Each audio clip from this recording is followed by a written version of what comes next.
시청자 여러분, 그리고 성도님 여러분, 그동안 안녕하셨습니까?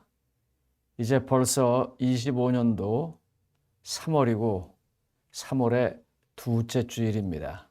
지난주에 이어서 저는 하나님을 선택한 사람들에 관하여 함께 생각해 보고자 합니다. 그래서 이번 3월 한 달 동안은 하나님을 선택한 사람들의 아름다움과 그들이 갖는 축복과 그리고 그들이 전하는 하나님을 만난 경험들을 함께 나눠보겠습니다.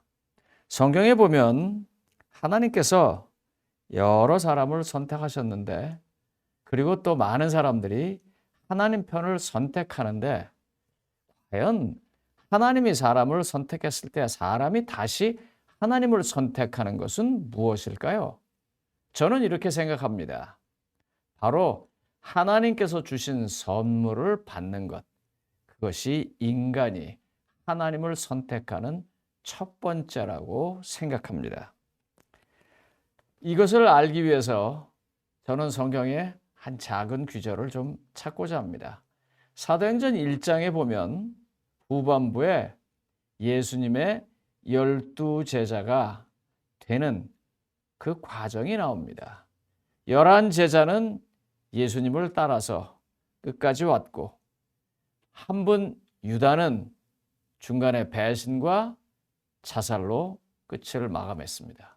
그런데 베드로가 예수께서 승천하시고 난 다음에 모여서 전심으로 기도하고 제일 먼저 한 것이 그 12번째 제자를 뽑아서 12 제자를 만드는 것이었습니다. 사람들이 왜 그랬을까 생각합니다. 그건 이스라엘의 12지파, 12 제자 상징성이다라고 말하기도 합니다.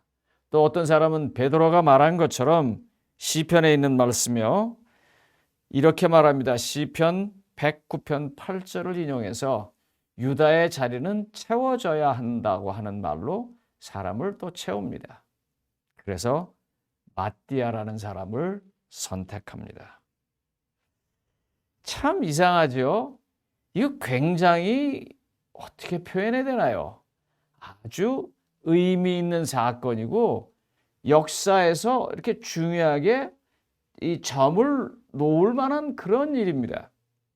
그런데 아무리 봐도 이 마띠아라는 분이 12 제자가 된 뒤에 뭘 했다는 말이 성경에 없습니다. 여기 처음이자 마지막으로 나옵니다. 그것도 이름 2번 나오는 것으로 마띠아는 성경에서는 더 이상 언급이 없습니다. 그래서 제가 좀 찾아봤어요. 그럼 과연 초기 문서들 중에서는 마띠아에 관해서 뭐라고 얘기했나 했더니 4세기의 인물이었던 가이세리아의 유세비우스가 마띠아를 70인 제자, 누가복음 10장 1절에 나오는요, 그 70명의 제자 중에 한 명이었다라고 말합니다. 그 다음에 이제 정경에 속하지는 않고 외경에 속한 안드레와 마따디아스의 행전이라는 책이 있습니다. 그 책에 보면 마띠아는 이 아주 야만인 세계에 가서 식인종들이 있는 그런 곳에 가서 전도를 하다 어려움을 겪었는데 안드레가 와서 그를 구출해 나왔다, 뭐 그런 얘기들이 있는 정도입니다. 그 외에도 보니까 그분은 오늘날에 해당되는 저 조지아 공화국 카스페의 동쪽에 있는 그쪽에서 전도하다 순교했다, 그런 말도 있고, 또 어떤 분들은 예루살렘에 와가지고 거기서 순교했다는 말도 있고, 로마의 히폴리투스라는 사람은 그 사람은 예루살렘에 와서 자기 수명을 다 하고 잠들었다, 그렇게 말하기도 합니다. 이런 모든 것들이 뭘 뜻하는 걸까요? 모른다는 얘기예요. 그리고 성경은 뭔가 그 인물보다는 좀 더 다른 것에 지금 초점을 두고 있다는 것입니다. 그래서 제가 혼자 좀 생각을 해봤어요. 이게 뭘까? 사도행전 1장 23절에 보면 이제 선택하는 과정이 나오는데, 사람들이 기도하고 이제 사람을 선택하는데 두 사람이 최종으로 갑니다. 그런데 한 사람은 바사바라고도 하고 유스도라고도 하는 바사바라는 말은 안식일의 아들 뜻입니다. 유스도라는 말은 정이라는 말입니다.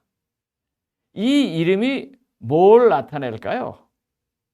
그분의 사람들에게 보여지는 성품, 이미지가 어떤 것인지를 보여주고 있는 것입니다. 아마 철저하게 계명을 따라서 안식일을 준수했는지도 모릅니다. 어쩌면 안식일과 특별한 관련이 있는 사람인지도 모릅니다. 또 계명과 관련이 있는 것이 맞는 것 같은 게 두 번째 그의 별칭이 유스도, 저스트입니다. 저스티스. 정말 그 사람은 사회의 어떤 공의, 그와 같은 것들을 중요하게 생각하고 산 사람인 모양입니다. 그래서 사람들이 그 사람의 별명을 유스도라고 했어요. 공의라고 했어요. 정의라고 했어요. 그런데 그의 이름은 요셉입니다. 하나님께서 이기게 하셨다라는 그런 뜻이죠. 그런데 그렇게 좋은 많은 이름을 가진 그 사람이 선택되지 아니하고 누가 선택됐냐면 마따디아스라고 하는 마띠아라고 하는 사람이 선택되었습니다. 여러분들 이 마띠아라는 말은 하나님의 선물이라는 이름입니다. 하나님께서 주셨다는 그런 이름이에요. 제가 이걸 보면서 그렇겠다고 생각을 했어요. 이때가 어느 때입니까? 예수 그리스도께서 십자가에 달려 돌아가시고 사흘 만에 부활하시고 40일 동안 그들에게 다시 보이시고 그리고 승천하셨습니다. 어떻게 승천하셨어요? 죄의 권세를 완전히 무너뜨리고 이제 그를 믿는 모든 사람들에게 영원한 생명의 구원을 주신다고 하는 약속의 선물을 주고 올라가셨단 말이에요. 그러면서 제자들에게 말했잖아요. 사도행전 1장 8절에서요. 이제 가서 내 증인이 돼서 땅 끝까지 전하라고요. 어떤 거요? 마띠아입니다. 하나님의 선물을 나눠주는 것입니다. 하나님의 온전한 구원을 나눠주는 것입니다. 그 12명이 필요한 거라고요. 그런 메시지가 담겨 있지 않나 하는 제 개인적인 믿음과 또 제 개인적인 의견입니다. 저는 그러면서 설교하는 목사로서 생각해 봅니다. 세상에 선물로 오신 예수 그리스도를 설교 속에서, 삶 속에서, 성경 공부 속에서 전하고 있는 우리들은 모두가 다 마띠아가 아닌가. 하나님의 선물을 받은 사람이 아닌가. 그래서 그 선물 받은 것을 감사해서 하나님을 붙잡은 사람이 아닌가. 그렇게 생각해 봤습니다. 제가 이렇게 말하는 오늘 저는 참 특별한 경험을 하나 했습니다. 제가 전에 섬기던 교회에서 정말 기도하고 또 그 일에 헌신하시는 여러 훌륭한 분들이 계셔서 저기 멀리 있는 아프리카의 한 국가에 의료시설이 제대로 없는 곳에 와서 무료 진료도 하고 도와주다가 이것으로는 안 되겠다 해가지고 그곳에 지금 병원을 짓고 있습니다.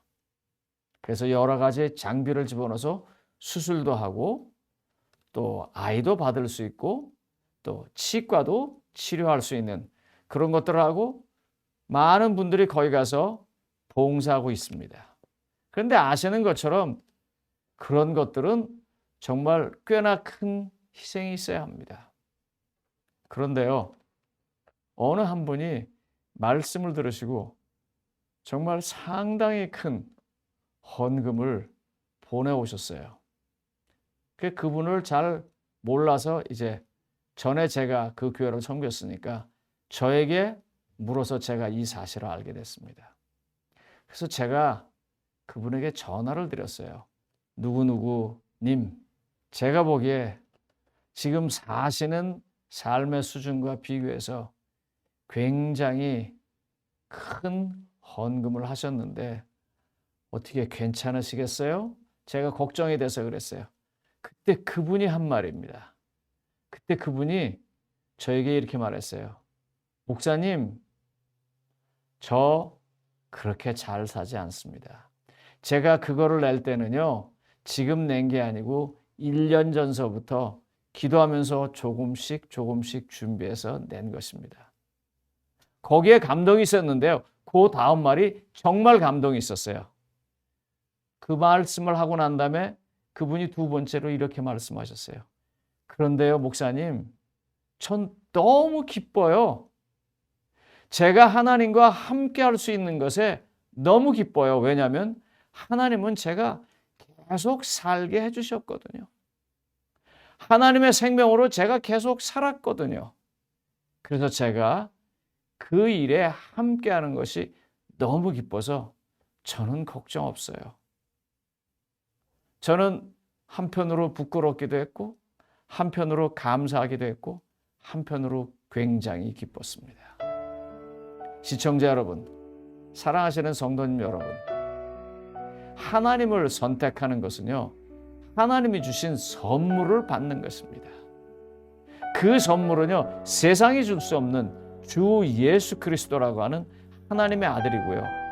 그분이 우리의 죄값을 다 지불하셨고 우리를 용서해 주셔서 우리가 믿기만 하면 영생으로 들어가겠다고 하는 큰 것을 주셨습니다. 그걸 진짜 믿으니까 너무 기쁜 거예요. 그걸 진짜 믿으니까 너무 행복한 거예요. 하나님은요, 우리의 삶에서 이렇게 진심으로 믿고 받아들인 것이 기쁨으로, 축복으로, 나눔으로 나타나시기를 정말 바라고 있습니다. 그렇게 해서 하나님께서 내게 주신 그 큰 구원과 큰 기쁨이 나를 통하여 12 제자 중에 하나가 된 하나님의 선물인 우리 모두를 통하여 세상에 나눠줘서 내 옆에 있는 사람도 같은 구원과 같은 기쁨에 함께하기를 하나님은 원하십니다. 시청자 여러분, 성도님 여러분, 각각의 일에 동참하지 않으시겠습니까? 하나님 편을 선택하십시오.